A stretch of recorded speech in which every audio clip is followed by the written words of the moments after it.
শুনুন, আমি রবীন্দ্রনাথ ঠাকুরের মানের হানি করিনি। রবীন্দ্রনাথ ঠাকুর মুসলিম বিদ্বেষী মানুষ।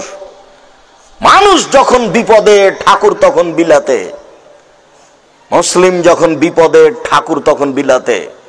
ঠাকুর বলে যে ঢাকা বিশ্ববিদ্যালয়তে কি হবে, ওরা বাংলা অক্ষর চিনে না, বেটারা বিশ্ববিদ্যালয় বানায়, ওটাকে কাবা ঘর বানাও, এটা ঠাকুরের কথা। ঠাকুর বঙ্গভঙ্গের বিরুদ্ধে 25 লাইনের কবিতা লিখেছিল। ওমা তোমার আকাশ তোমার বাতাস আমার প্রাণে বাজায় বাঁশি। ওমা তোমার আকাশ তোমার বাতাস, যতবার ঠাকুর বলছে তোমার আকাশ তোমার বাতাস, ততবার ঠাকুর তার মা কালিমাকে বলছে ওমা তোমার আকাশ তোমার বাতাস।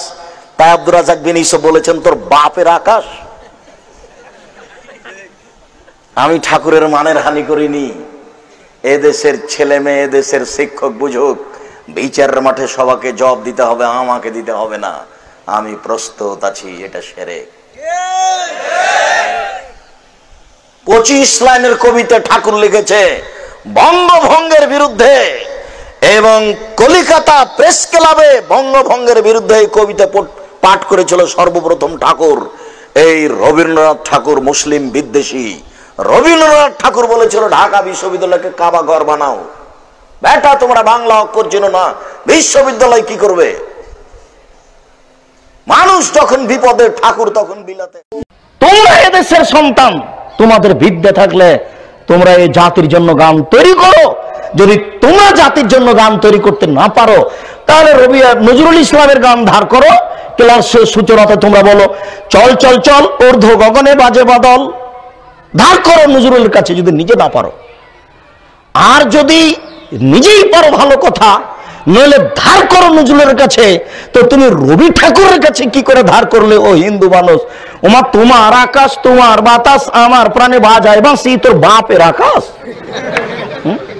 কাপুরুষের সন্তান কাপুরুষ, তুমি এটা চালাও কি করে? তোমার বিদ্যাকে কবর দিতে এসেছি জাতির সামনে, তুমি এটা মনে রেখো।